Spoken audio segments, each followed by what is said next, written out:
حضرت انس بن مالک رضی اللہ تعالیٰ عنہ ارشاد فرماتے ہیں کہ ہم نبی پاک علیہ السلام کی بارگاہ عالی مرتبت میں حاضر تھے۔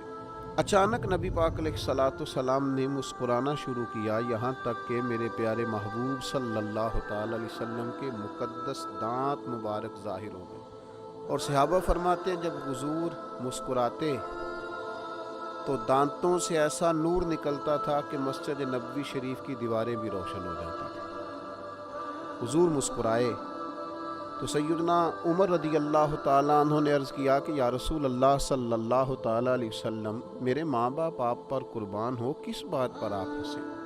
تو نبی پاک صلی اللہ تعالیٰ علیہ وسلم نے فرمایا، میرے دو امتی قیامت کے دن اللہ کی بارگاہ میں کھڑے ہوں گے اور ان میں سے ایک عرض کرے گا، یا اللہ، اس میرے بھائی نے مجھ پر ظلم کیا تھا، میرے اوپر اس نے جبر کیا تھا، تو مجھے اپنا حق اس سے لے کر دیا جائے۔ تو حضور علیہ السلام فرماتے ہیں اللہ تعالیٰ اس شخص سے فرمائے گا کہ اپنے بھائی کو اس کا حق دو۔ عرض کرے گا، مالک میرے پاس تو اب کوئی نیکی بچی نہیں، کہاں سے حق دو؟ تو اب وہ جو مدعی ہے، جو دعویٰ کر رہا ہے کہ میرا حق اس سے لے کے دیا جائے، وہ عرض کرے گا، مالک پھر میرے گناہ ہی اس پر ڈال دیے جائیں۔ حضور مسکرا رہے ہیں، جناب انس بن مالک فرماتے ہیں، لیکن اس بات پر آ کر حضور کی آنکھوں میں آنسو آ گئے۔ نبی کریم صلی اللہ تعالیٰ علیہ وسلم فرمانے لگے، وہ بڑا ہولناک دن ہوگا قیامت کا۔ لوگ اس دن تلاش کریں گے کہ کوئی ایسا شخص ہمیں ملے، ضرورت محسوس کریں گے کہ جو ہمارا بوجھ اٹھائے۔ اب وہ شخص عرض کرتا ہے، مالک میرے پاس تو کوئی نیکی نہیں ہے، اور یہ کہہ رہا ہے میرے گناہ ہی اس پر ڈال دیے جائیں۔ تو نبی پاک علیہ السلام فرماتے ہیں اللہ تعالیٰ اس مدعی سے فرمائے گا، ذرا سر تو اٹھا، جنت کی طرف تو دیکھ۔ تو وہ جنت کی طرف سر اٹھا کر دیکھے گا اور دیکھ کر عرض کرے گا، مالک میں ایک چاندی کا شہر دیکھ رہا ہوں جس میں سونے کا محل بنا ہوا ہے، ہیرے جواہرات سے مرصع ہے وہ محل۔ اے مالک، کون اس کا مالک بنے گا؟ یہ کس کو ملے گا؟ تو اللہ تعالیٰ فرمائے گا، جو اس کی قیمت ادا کرے۔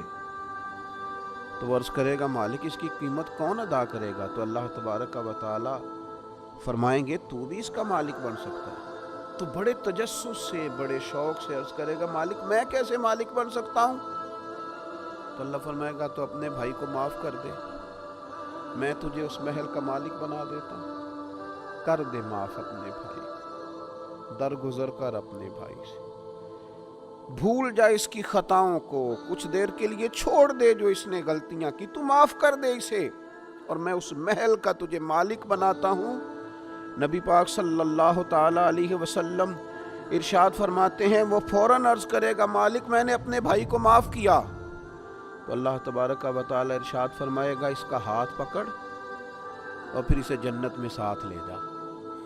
جا، گویا میں نے اسے بھی جنت دی۔ یہاں شارحین حدیث نے لکھا ہے کہ یہ جس کو کہا جا رہا ہے کہ اس کو پکڑ کے جنت میں لے جا، اگرچہ اس سے غلطیاں ہوئی لیکن بعد میں اس نے توبہ سچی کی، اس نے اللہ کی بارگاہ میں گڑ گڑا کے معافیاں مانگی، اس نے کوشش کی حق ادا کرنے کی، لیکن اگر کچھ کمیاں رہ گئیں تو چونکہ سچا تھا، ادا کرنا چاہ رہا تھا، کچھ باتوں پہ پہنچ نہ سکا، تو آج اللہ تبارک و تعالی اس کی طرف سے لوگوں کو صلہ عطا کر رہا ہے۔ اللہ فرماتے ہیں، اس کا ہاتھ پکڑ اور جنت میں لے جا۔ اللہ کے محبوب صلی اللہ تعالیٰ علیہ وسلم نے نتیجے کے طور پر، رزلٹ کے طور پر یہاں ایک بات ارشاد فرمائی۔ حضور فرمانے لگے، اللہ تعالیٰ سے ڈرو اور باہمی معاملات درست رکھو، اللہ تبارک و تعالیٰ قیامت کے دن مومنوں میں صلح کرائے گا، تو تم یہیں اپنے معاملات کو درست رکھو۔ اب مجھے بتائیے، ایک تو یہ نتیجہ نکلا کہ مالک کریم کتنا ہے، مہربان کتنا ہے، توبہ کرنے والے پر عطا کتنی۔ دوسرا، حضور کی علم و حکمت کی اس گفتگو سے سمجھیے کہ اللہ درگزر کرنے والے کو عطا کتنا کرتا ہے، اور پھر یہ بھی دیکھیے کہ صلح کرانا کتنا مقدس کام ہے۔ دو بھائیوں کو ملا دینا، قریب کر دینا، روٹھے ہوئوں کو ایک دوسرے کے قریب کرنا کتنا عظیم کام۔ تو نبی پاک علیہ السلام کی اس خوبصورت بات سے، اس انتہائی معنی خیز حدیث سے اپنے لیے موتی حاصل کریں، دل کو بڑا کریں، سینے میں گنجائش پیدا کریں، اور اپنوں کے لیے درگزر کا دروازہ کھولیں۔ اللہ تعالیٰ سمجھنے کی توفیق عطا فرمائے۔